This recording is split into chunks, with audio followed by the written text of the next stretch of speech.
Second, then I walked by the table and the daughter was licking the butter from the bread out of the ramekin, just like this, like holding it and putting her tongue in the ramekin, licking out the butter.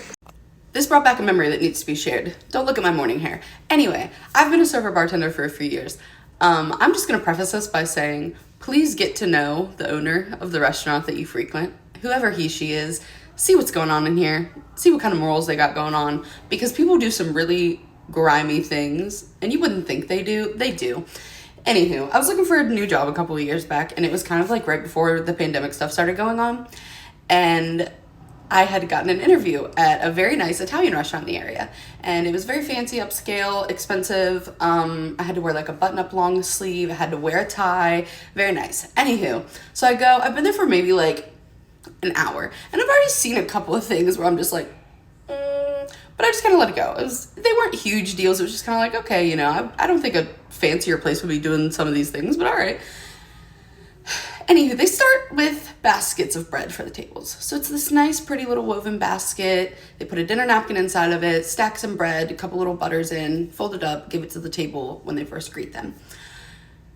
At the end of this table's meal, I'm following the girl who's training me. She goes to the table, takes their tab, pays it, whatever, tells them, you know, have a great night. And she grabs that basket off of the table. The basket that has been opened, has been taken out of, has pieces of bread that has been torn and put back. She walks into the back, looks at me and says, "We don't throw this away. It goes into this 5-gallon bucket that's sitting on the floor so that we can cut it up later and use it as croutons for the salads." So we're gonna use the bread that John and Jemima just fingered out there,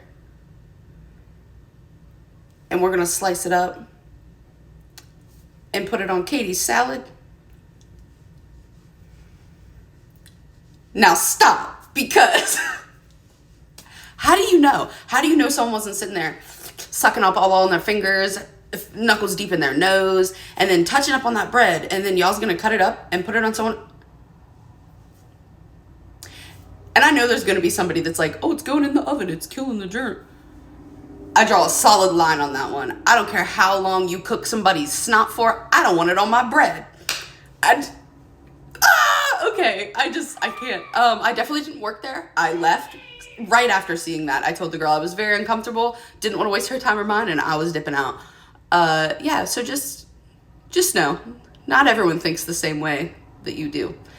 And not all restaurants have the same standard of cleanliness.